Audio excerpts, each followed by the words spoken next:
제가 가진 성경으로 신약 성경 378페이지에 있습니다. 베드로전서 1장 23절로 2장 3절까지 말씀 우리 한 목소리로 같이 합독하시겠습니다. 너희가 거듭난 것이 썩어질 씨로 된 것이 아니요 썩지 아니할 씨로 된 것이니 하나님의 살아있고 항상 있는 말씀으로 되었느니라. 그러므로 모든 육체는 풀과 같고 그 모든 영광이 풀의 꽃과 같으니 풀은 마르고 꽃은 떨어지되 오직 주의 말씀은 세세토록 있도다 하였으니 너에게 전한 복음이 곧 이 말씀이니라. 그러므로 모든 악독과 모든 계율과 계식과 시기와 모든 비방하는 말을 버리고 갓난아이들 같이 순전하고 신령한 젖을 사모하라. 이는 이로 말미암아 너희로 구원에 이르도록 자라게 하려 함이라. 너희가 주의 인자하심을 맛보았으면 그리하라. 아멘. 반갑습니다. 오늘 현장에 나오신 우리 성도님들도 진심으로 환영합니다. 또 우리 각 가정 가운데서 또 영상으로 함께 이 시간 실시간으로 예배를 참석하신 우리 성도님들도 주님의 이름으로 환영합니다. 가정에 계시던가요? 아니면 또 이 성전에 계시던가요? 혹시 옆에 계신 분들 계시면은 한번 좀 같이 손 한번 꽉 잡으셔도 좋고요. 아니면 이렇게 인사해 주셔도 좋겠는데요. 따뜻한 하루가 되시기를 바라는 마음으로 우리가 마음을 좀 전했으면 좋겠는데요. 주님의 이름으로 사랑합니다 하고 한번 좀 고백할 수 있으면 좋겠습니다. 한번 같이 좀 인사하시죠. 주님의 이름으로 사랑합니다. 네. 지금 온 추위가 시카고 이 지역에 60년 만에 추위라 그래요. 그래서 지금 오늘 여기 저희 예배 쳐서도 평상시보다는 좀 추운 것 같은데요. 그래도 여전히 변함없는 하나님의 따뜻하신 은혜가 우리 성도님들의 삶을 감싸주시는 복된 은혜가 있기를 주님의 이름으로 축복합니다. 오늘 우리가 베드로전서 이 1장 23절 말씀을 통해서 먼저 사도 베드로는 우리가 이 세상을 살아갈 때 어떠한 존재인지에 대해서 이야기해 주고 있는데요. 말씀으로 한번 바로 좀 들어가 봤으면 좋겠습니다. 23절 말씀 화면에 한번 보여주시고요. 우리 다시 한번 좀 같이 읽겠습니다. 시작.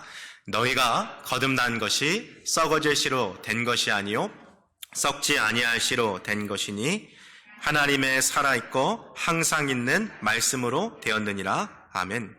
베드로는 우리 성도들이 회심하도록 만들어준 것이 썩지 아니할 씨로 된 것이라 이야기하며 여기서 베드로가 말하고 있는 이 썩지 아니할 씨라는 것은 하나님의 살아있고 항상 있는 말씀을 가리킨다라는 것을 이야기해주고 있습니다.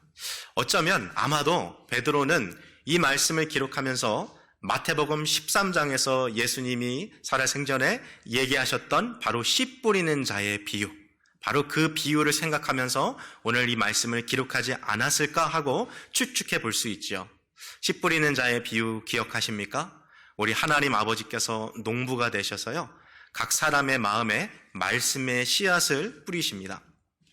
어떤 사람들은 마음밭이 길가와 같이 딱딱하여서 아무리 말씀을 뿌려도 그 말씀의 씨앗이 심기어지지 않는 반면에 어떤 이들은 좋은 마음밭을 갖고 있어서 그 말씀의 씨앗을 뿌렸을 때 그것을 굳게 간직하고 견디어서 끝내 열매를 맺는 그런 모습들을 보여주고 있죠.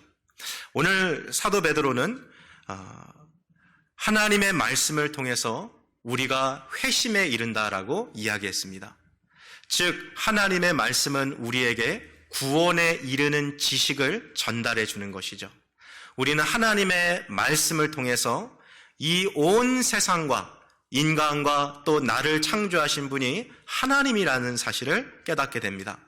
말씀을 통해서 바로 이 하나님을 떠나 반역하여 살아간 죄인이라는 것을 우리는 깨닫게 됩니다.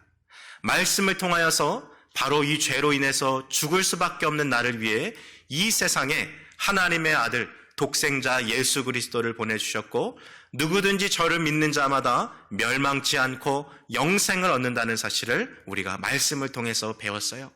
또 말씀을 통해서 이 예수가 십자가에서 달려 돌아가시고 3일 만에 부활하셨고 하나님 우편으로 승천하셨다가 이제 저리로서 산자와 죽은 자를 심판하러 오신다라는 것. 그래서 누구든지 예수 그리스도를 믿기만 하면 하나님의 자녀가 되는 그런 특권을 우리에게 주셨다는 것. 이것이 바로 말씀이 우리에게 주는 구원에 이르는 지식입니다. 그래서 사도 베드로는 오늘 우리가 거듭난 것이 바로 이 썩지 아니할 신 하나님의 말씀으로 된 것이라고 이야기하고 있는 것이죠. 실로 그렇습니다. 우리가 거듭난 것은 하나님의 말씀으로 된 것이 분명합니다. 이어서 베드로는 이 살아있고 항상 있는 영원하신 하나님의 말씀의 탁월함을 더욱더 나타내기 위해서 영원하지 않고 또 조금 있다가 사라질 그 인생의 그 유한함과 말씀을 비교합니다. 그 말씀이 바로 24절과 25절 말씀인데요. 우리 두 구절 말씀 한번 같이 읽겠습니다. 시작. 그러므로 모든 육체는 풀과 같고 그 모든 영광이 풀의 꽃과 같으니 풀은 마르고 꽃은 떨어지되 오직 주의 말씀은 세세토록 있다 하였으니 너에게 전한 복음이 곧 이 말씀이니라. 베드로전서 1장 24절과 25절 말씀은 베드로가 말씀의 탁월함을, 말씀의 영원함을 나타내기 위해서 기록한 말씀인데요. 사실 이 말씀은 베드로의 입에서 먼저 나온 것이 아니라 구약의 이사야 선지자가 이야기했던 말을 그대로 인용했던 것입니다. 이사야 40장 6절부터 8절의 내용을 인용했는데요. 오늘 우리가 한번 그 내용을 한번 같이 읽어봤으면 좋겠어요. 오늘 베드로가 어떻게 이 말씀을 인용했는지 한번 봅시다. 같이 읽겠습니다. 시작. 말하는 자의 소리여 가로되 외치라. 대답하되 내가 무엇이라 외치리이까. 가로되 모든 육체는 풀이요 그 모든 아름다움은 들의 꽃 같으니 풀은 마르고 꽃은 시듬은 여호와의 기운이 그 위에 불미라. 이 백성은 실로 풀이로다. 풀은 마르고 꽃은 시드나 우리 하나님의 말씀은 영영이 서리라 하라. 하나님께서 주님의 종인 이사야 선지자를 통해서 이스라엘 백성들에게 위로의 말씀을 주시기 위해 이 말씀을 주셨어요. 그렇다면 이 말씀이 어떻게 위로가 되는가? 이사야의 문맥에서 보면 오늘 이 말씀은 바벨론 포로에 잡혀간 이스라엘 백성들을 향해서 하나님이 뭐라고 외치고 계시냐면 인간의 도움은 연약하다. 그리고 인간이라는 것은 없어질 존재에 불과하다. 그러나 하나님께서 우리에게 말씀으로 약속하신 것은 그 구원은 반드시 이루어질 것이다 라는 소망을 이 바벨론 포로로 붙잡혀갔던 이스라엘 백성들에게 주고 있는 것이죠. 그리고 오늘 베드로는 구약에 있었던 이 이사야의 말을 오늘 본문으로 그대로 인용함으로써 지금 자신의 편지를 읽고 있는 수신자들이 로마 제국에 흩어진 나그네로서 고통당하면서 살아가고 있거든요. 이전에 바벨론 포로로 끌려갔던 이스라엘 백성들을 하나님의 약속대로 마침내 해방하셔서 구원해 주셨던 것처럼 고난 가운데 살아가고 있는 이 세상에 살아가고 있는 성도들을 하나님의 말씀으로 또한 그들을 구원해 주실 것이라는 위로를 오늘 이 본문을 통해서 전해주고 계셨던 것이죠. 자, 베드로전서 1장 23절, 24절, 25절로 다시 돌아오시면요. 여기 베드로가 풀이라는 단어를 그대로 인용합니다. 여기 말하는 풀이라는 것은 말 그대로 잠시 있다가 사라져버릴 인간의 연약한 한계를 의미하는 거죠. 우리가 이렇게 날씨가 추운 시카고 같은 지역에는요, 한 계절만 지나면 풀이 다 마릅니다. 저기 날씨가 좋은 서쪽 캘리포니아 같은 데는 1년 정도 가는 풀도 있어요. 그러나 한때 한철이 다 지나면 결국에는 시들어 버리는 것이 풀이라는 것이죠. 우리의 인생이 길 것 같지만, 천년 만년 살 것 같지만 그렇지 않다라는 거죠. 다 이 세상에서는 누구나 세상을 떠나야 할 그 죽음에 이르는 때가 있다라는 것을 보여주고 있는 것이죠. 자, 그리고 베드로는 이어서 인생의 모든 영광을 풀의 꽃이라고 이야기합니다. flower, 아주 활짝 핀 붉은 꽃, 지금 볼 때 너무 싱그럽고 아름다운 꽃도 열흘을 가지 못하잖아요. 그래서 우리가 화무 11홍이라는 말을 쓰는데 활짝 핀 붉은 꽃도 열흘을 가지 못합니다. 그만큼 인생의 영광이라는 것이요, 얼마나 덧없는지를 이야기해 주고 있는 거죠. 아무리 높은 권력도 10년을 넘지 못한다라는 이야기가 있듯이 우리가 지금 이 세상에서 모아놓고 쌓아놓은 재물도 그 많은 소유물도 다른 사람들이 우리를 존경스럽게 보아하는 그 인생의 어떤 뛰어난 업적도, 그리고 내가 이 사람을 정말 의지하고 따를 수 있다라고 믿고 따르는 그 사람도 결국에는 시간이 지나면 다 없어져 버리고 사라져 버릴 꽃과 같다라는 것을 의미하는 거죠. 자, 그렇다면 정말 이 모든 것이 시간 앞에서 썩어지고 없어지고 사라질 건데 무엇을 의지하고 우리가 살아갈 수 있는가? 인간은 연약하고 한계가 있어서 사람도 붙들고 살아갈 수 없다라는 것이죠. 그래서 오늘 사도 베드로는 우리가 풀처럼 시들어버리지 않고 꽃처럼 썩어 없어지지 않을 영원하신 하나님의 말씀을 붙들고 살아가라는 것이죠. 우리는 풀처럼 시들어버릴 인생입니다. 꽃처럼 사라져버릴 덧없는 세상에 살고 있어요. 그러나 하나님이 우리를 불쌍하게 여기사 우리를 구원하시기 위해 영원히 썩지 않을 하나님의 말씀을 우리에게 주셨다라는 거죠. 자, 그렇기에 거듭난 하나님의 백성인 우리들은 조금 있으면 시들어갈 육체나 조금 있으면 사라질 꽃과 같은 인생의 영광에만 전념하는 것이 아니라 이 세상을 살아가면서 우리의 영혼을 거듭나게 만들어줄 바로 썩지 아니하는 영원하신 하나님의 생명의 양식을 더욱 사모하는 삶을 살아가라고 이야기하고 있는 것이죠. 러시아의 대문호가이고 인류 역사상 가장 위대한 작가의 대열에 오른 레오 톨스토이, 그가 쓴 여러 가지 책 중에 사람은 무엇으로 사는가, What Men Live By 라는 아주 흥미로운 제목의 책이 있습니다. 책을 두꺼운 책이 아니라서요, 단편집에 이렇게 섞여 있는 거라서요, 읽으면 1시간 내로 다 읽을 수 있을 만큼 아주 분량이 작은 책이에요. 이 사람이 무엇으로 사는가, What Men Live By 라는 이 책을 보면 구두 수성공인 시몬이라는 사람이 등장합니다. 아주 독실한 크리스찬인데 이 시몬의 집에 하루는 그 동네에서 가장 유명한 부자가 찾아옵니다. 부자는 아주 값비싼 가죽을 이 구두 수성공 시몬에게 넘겨주면서 내가 1년 동안 신어도 절대로 찢어지지 않는 구두를 하나 만들어 달라고 이야기합니다. 최고급 구두를 제작 주문한 거죠. 이 가죽을 받은 이 시몬이 과연 1년 동안 찢어지지 않는 이 구두를 어떻게 만들어갈까 한참 고민하고 있는 그때에 얼마 지나지 않아서 그 집에 하인이 다시 그 구두방에 들어왔어요. 그래서 뭔가 주인이 잃어버린 추가 주문이 있나 보다 하고 무슨 일인가 봤더니 하인이 하는 말이 이제는 더 이상 그 구두가 필요가 없습니다. 우리 주인이 죽었습니다. 그러니 이제는 죽은 사람에게 필요한 샌드를 만들어 주십시오라고 주문하러 왔다라는 거예요. 이 구두수성공 시몬의 가게에서 함께 일하고 있는 미하일이라는 청년이 있는데요. 소설이다 보니까요. 이 소설에서 등장하는 미하일은 사실 하나님이 보내신 천사였어요. 부자가 이 가게에 들어와서 1년 동안 신어도 찢어지지 않는 구두를 만들어 달라고 주문하고 있을 때 이 천사 미하일이 뒤에서 보니까 그 부자 옆에 죽음의 천사가 있는 거예요. 야, 인간이라는 것이 자신의 삶이 저렇게 영원할 것이라고 생각하고 살아가지만 한치 앞에 자기의 인생이 죽음에 있다라는 것도 보지 못하고 살아가는구나. 아, 이게 인간이구나 하고 그렇게 이야기하는 거죠. 1년 후에 미래를 준비하며 1년 동안 찢어지지 않을 최고급 가죽 구두를 주문했지만 정작 그날 밤 하나님께서 자신의 영혼을 데리고 가실 거라는 것은 보지 못한 것이 사람이라는 것이죠. 우리 삶이 그런 것 같아요.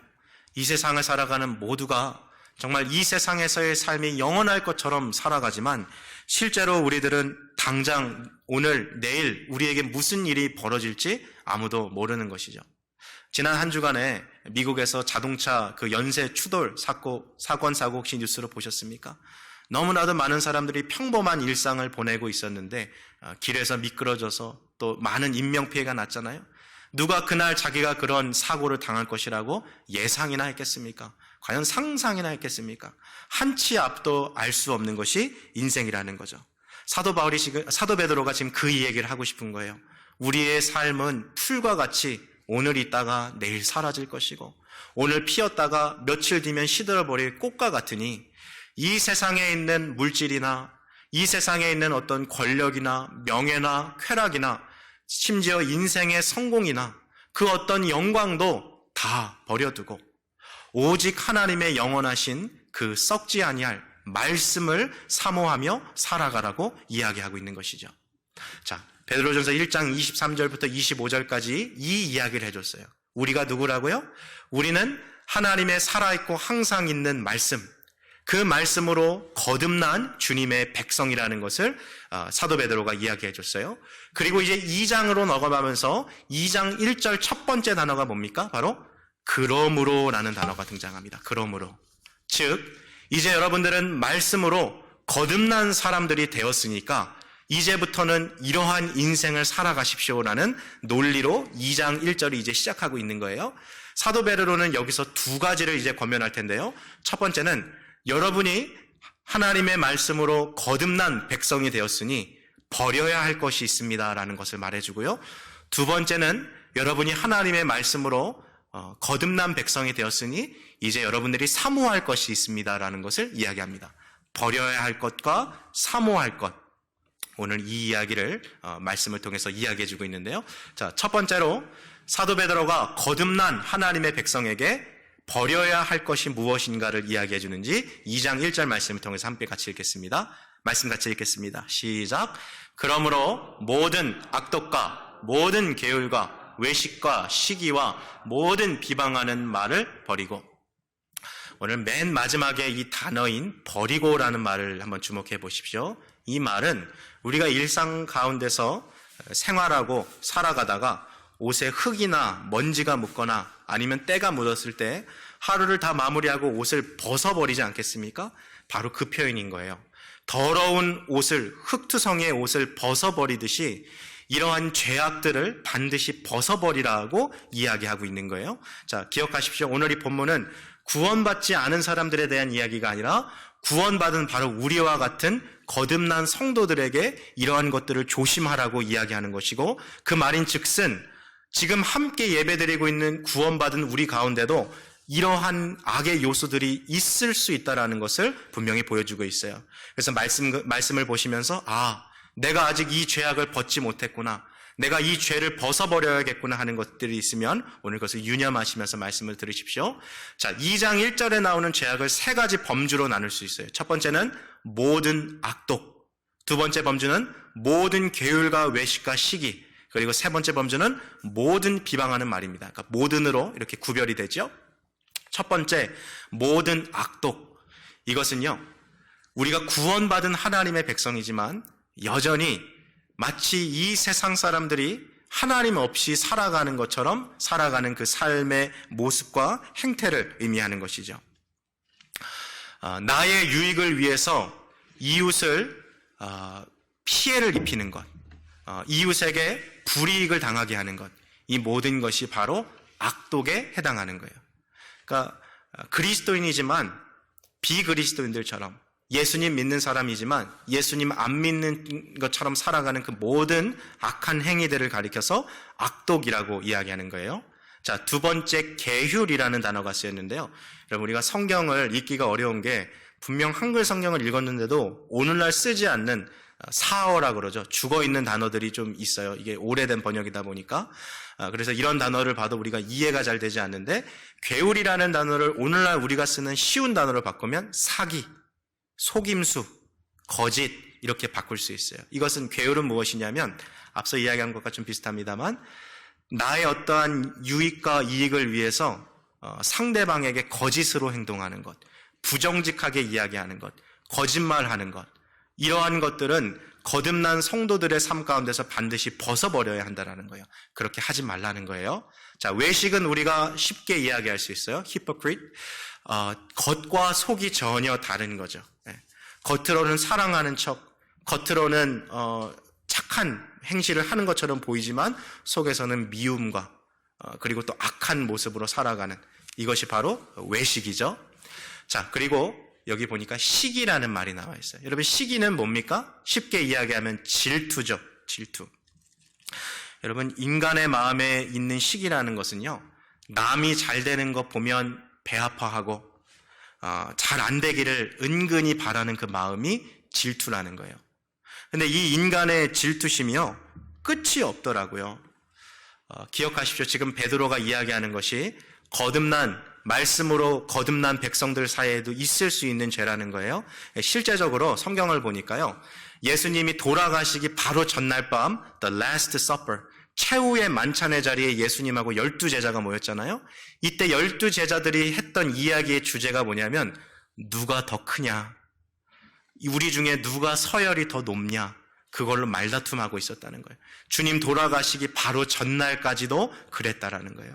심지어 예수님께서 십자가를 지시고 부활하시고서 베드로를 찾아왔을 때 베드로의 주된 관심사 중에 하나는 뭐냐면 나의 경쟁자요 나의 친구인 저 요한이 나보다 더 존귀한 삶을 삽니까 안 삽니까? 그게 바로 더 베드로의 관심이 있었던 것이죠. 여러분, 그러니까요, 어느 한 신학자가 이야기하기를 이 질투라는 감정은 이 세상에 존재하는 모든 NGO 단체들, 그리고 봉사활동 단체들, 그리고 모든 종교 단체가 이 질투라는 이 죄악 때문에 고통을 당하고 있다라는 거예요. 또 어떤 신학자가 말하기를요, 교회 일을 종사해 보면 끊임없이 일어나는 대부분의 문제의 원인이 사실은 질투에 있다라는 사실을 발견할 수 있다라고 이야기했어요.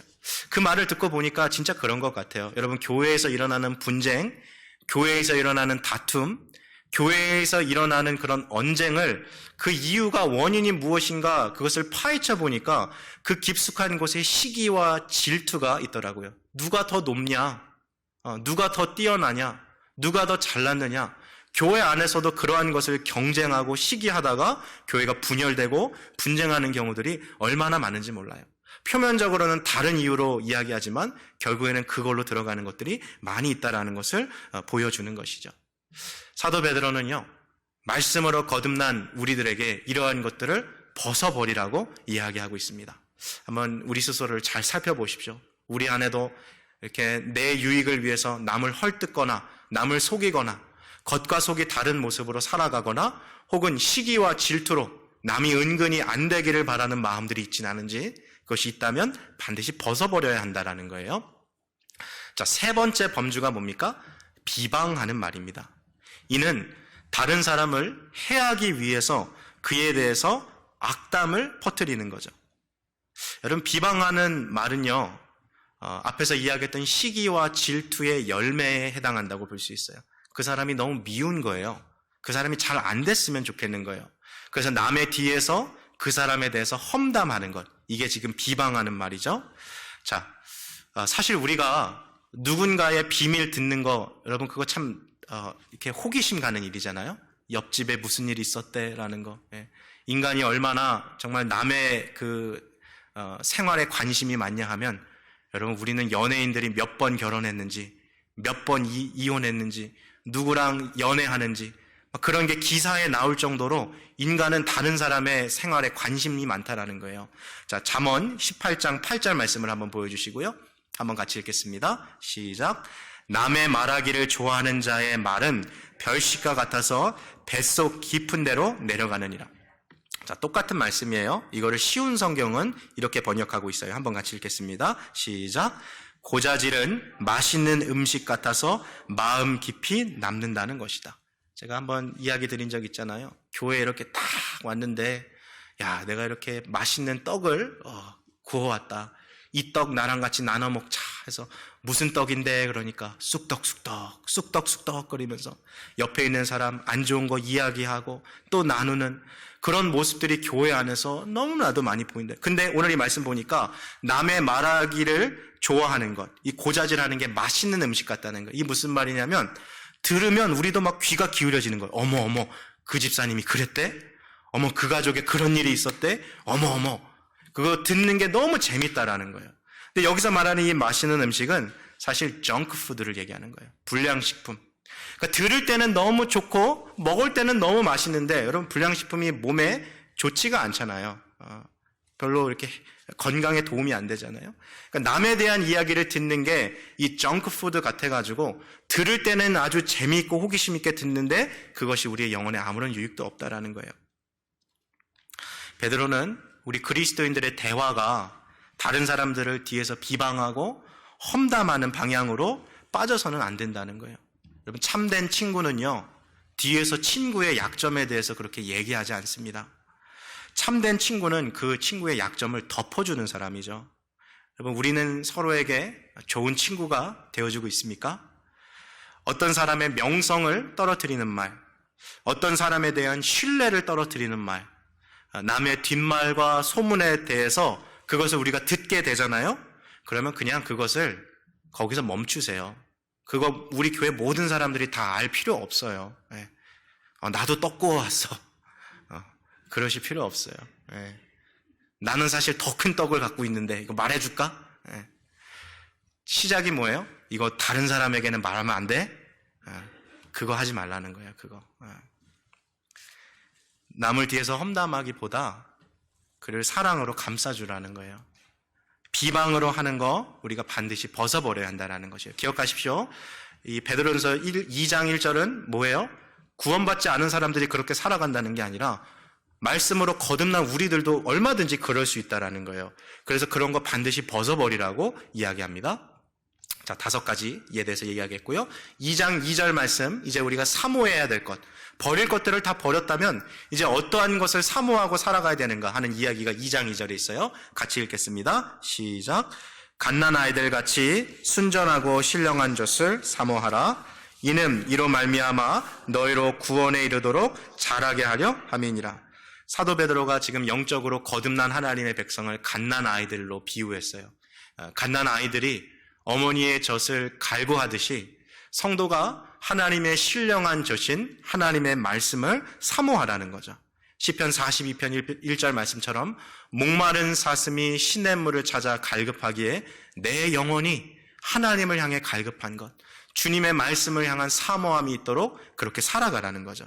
여러분, 건강한 그리스도인들의 표지는 뭐냐면요, 말씀을 배우는 것이 부담되지 않아요. 건강한 그리스도인일수록 말씀을 배우는 것이 오히려 즐겁습니다.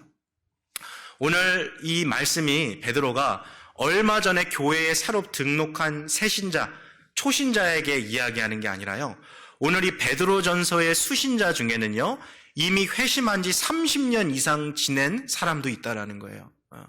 교회를 다녔는지 여전히 30년이나 지났는데도 여전히 영적으로 성숙하지 못한 영적 어린이들이 교회 안에 있다라는 거예요. 자, 실제로 사도 베드로뿐만 아니라 사도 바울도 이 이야기를 합니다. 교회 안에는 신앙의 연수와 상관없이 여전히 영적인 어린이들이 있다라고 이야기하고 있어요. 자, 고린도전서 3장 1절 2절 그 얘기인데요. 한번 좀 같이 읽어봤으면 좋겠습니다. 시작. 형제들아, 내가 신령한 자들을 대함과 같이 너에게 말할 수 없어서 육신에 속한 자 곧 그리스도 안에서 어린아이들을 대함과 같이 하노라. 내가 너희를 젖으로 먹이고 밥으로 아니하였노니 이는 너희가 감당치 못하였음이거니와 지금도 못하리라. 오늘 이 말씀을 들으면서 한번 스스로를 분별해 보세요. 나는 영적인 어른인가?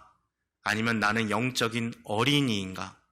신앙의 연수가 30년이 지났다 할지라도, 아니 일평생 모태신앙으로 지금까지 교회를 한 번도 떠난 적 없고 신앙생활을 했지만 여전히 그 사람이 영적인 어린이일 수 있어요. 여러분, 신앙의 연수가 교회의 직분이 그 사람의 영적인 성숙도를 가늠하는 척도가 절대로 될 수 없다라는 거죠. 때로는 신앙생활한 지 이제 2, 3년밖에 안 되는 성도가 오히려 20년, 30년 신앙생활한 성도보다 더욱더 성숙한 경우들을 우리가 보기도 한다라는 것이죠. 자, 그렇다면 이것을 우리가 어떻게 판단할까요? 내가 과연 영적으로 어른인지 아니면 아직 영적으로 어린아이인지 이걸 어떻게 구분할까요? 영적인 어린이들의 특징은요, 하나님의 말씀을 경험해 보지 못했다라는 거예요. 주님의 의의 말씀이 어떠한 능력이 있는지, 이 하나님의 말씀이 어떠한 은혜를 주시는지 그것을 경험하지 못한 사람들. 그래서 말씀에 대한 사모함이 없고 말씀에 대해서 익숙치 않은 사람들이 영적인 어린이라고 이야기합니다. 자, 그렇다면 반대로 영적인 어른들은 누굽니까?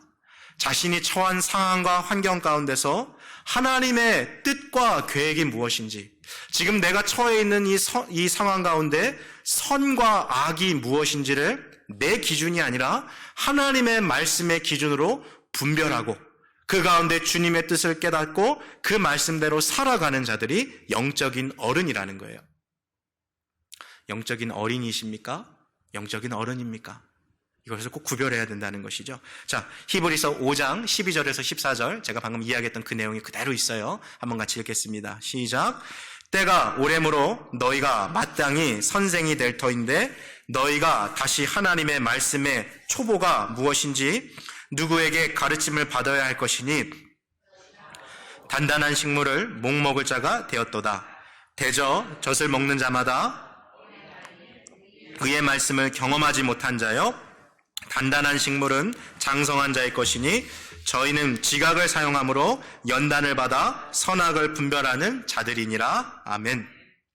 영적인 어린이들의 특징이 뭐라고요? 하나님의 말씀이 얼마나 위대한지, 이 말씀을 통해서 우리에게 주어지는 은혜가 있다라는 것을 경험해 보지 못했다는 거예요, 아직은. 그러니까 말씀을 잘 이해도 못하고 그러다 보니까 이 말씀을 내 삶 가운데 적용하지 못하고 살아가는 것. 그러니까 분명히 거듭난 사람이에요. 구원받은 사람이라는 것은 확실해요. 그런데 삶을 면밀히 보니까 주일날 와서 예배드리는 이 한 가지 사실 말고는 거듭나지 않은 세상 사람들하고 별반 다른 게 없는 삶의 모습을 살아가는 사람들, 영적 어린이라는 거죠. 여러분, 우리는 계속해서 우리의 삶을 향한 하나님의 뜻과 계획이 무엇인지 주님의 말씀을 통해서 배우고 계속해서 익혀 나가야 합니다. 그러할 때 영적으로 성숙한 사람이 될 수 있어요. 목사님, 지금 이 말씀을 들어보니까 내가 한평생 영적인 어린이로 살았습니다.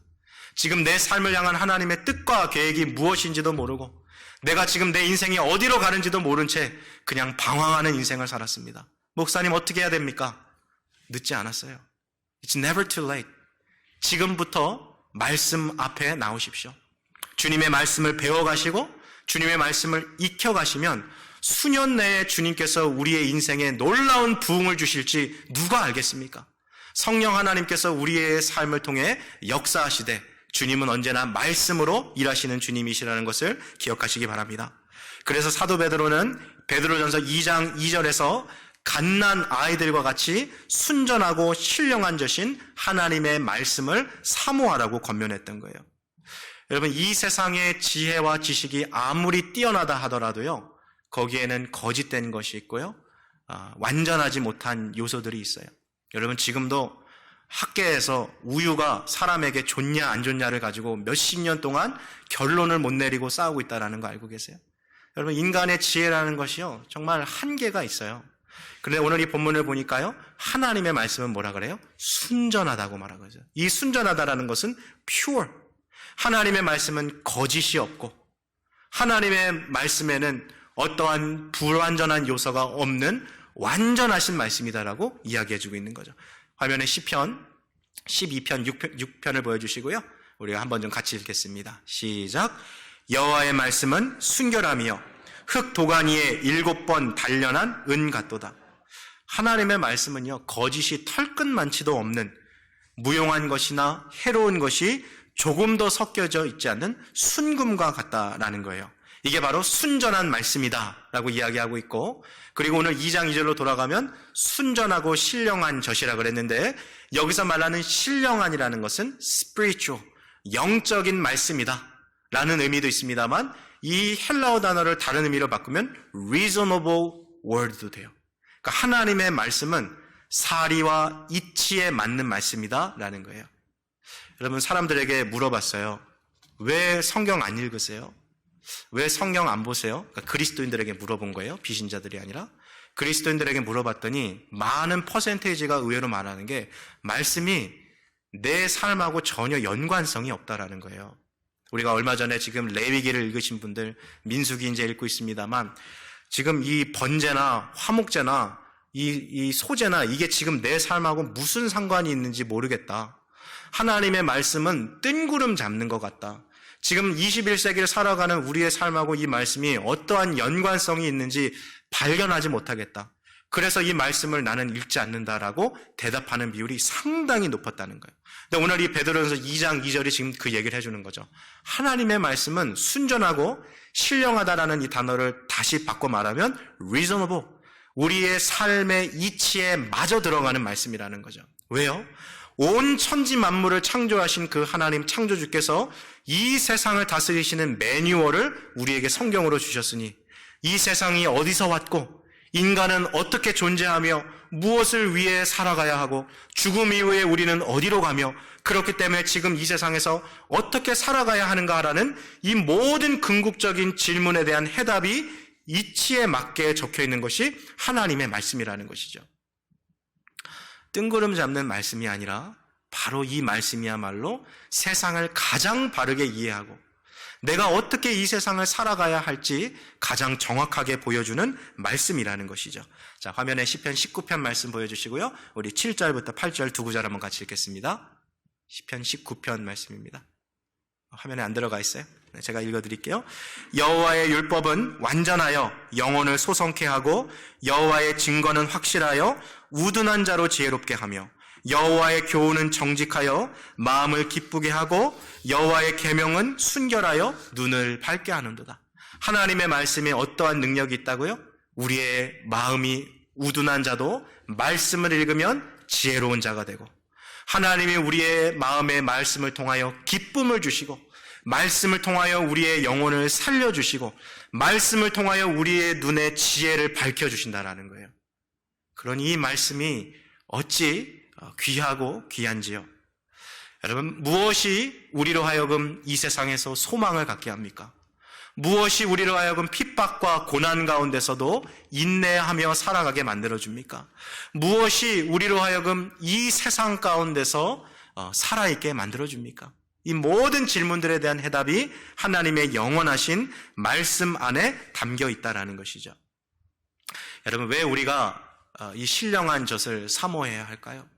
왜 하나님의 말씀을 사모하면서 살아가라고 이야기하고 있나요? 화면에 베드로전서 2장 2절 다시 보여주시고요. 우리 한 번 더 같이 읽겠습니다. 시작. 갓난 아이들같이 순전하고 신령한 젖을 사모하라. 이는 이로 말미암아 너희로 구원에 이르도록 자라게 하려 함이라. 왜 우리가 말씀을 사모하래요? 이는 뭐예요? 이로 말미암아 너희로 구원에 이르도록 자라게 하려 함이니라. 산부인과에요. 한 건강한 이 아이가 태어났어요. 모든 것을 다 점검해 보니까 귀도 이상이 없고 시력도 이상이 없고 장기 이 모든 게 다 정상인 건강한 아이가 태어났어요. 그러나 이 아이가 계속해서 건강하게 살아갈지는 그거는 미지수인 거죠. 아무리 엄마 뱃속에서 건강하게 태어난 축복을 받았다 할지라도 이 아이가 건강하게 성장하기 위해서는 끊임없이 어머니의 젖을 먹고 또 나이가 자라면 이가 자라서 단단한 음식을 씹어 먹고 그렇게 계속해서 성장해야 건강한 아이가 될 수 있는 거죠. 우리가 예수 그리스도의 복음을 믿음으로써 하나님의 자녀로 거듭나는 것은 일회적인 사건이에요. 그러나 그것으로 모든 것이 끝나는 것이 아니라 주님께서 우리를 부르시는 그날까지 날마다 하나님의 이 말씀, 순전하고 신령한 젖을 매일매일 먹어가야지만 건강한 영적 성숙을 이루며 살아갈 수 있다는 것을 보여주고 있는 것이죠. 거듭난 자들이 경건한 삶을 살아가기 위해서 영적인 말씀, 주야로 묵상하는 생활을 해야 돼요. 여러분, 목회자로서 저의 고민이 뭔지 아세요? 이렇게까지 얘기하는데 그래도 우리 성도님 성경 안 보는 분들 계실까 봐 제가 걱정이 돼요. 사람은 배고프지 않으면 밥을 안 먹더라고요. 사람은 졸리지 않으면 잠을 자지 않아요. 여러분, 영적으로 죽어 있으면 말씀에 대한 필요성을 전혀 못 느끼기 때문에 제가 이렇게 말씀 읽으라 그래도 어떤 분들은 끝까지 말씀 안 보실 거예요. 자기 자신이 그렇다라고 생각하시는 분 있죠. 빨리 오늘 예배 끝나고 저한테 전화하세요. 제가 매일매일 체크해 드릴게요. 지금 저랑 성경 공부하시는 분들 저랑 매일매일 체크하잖아요.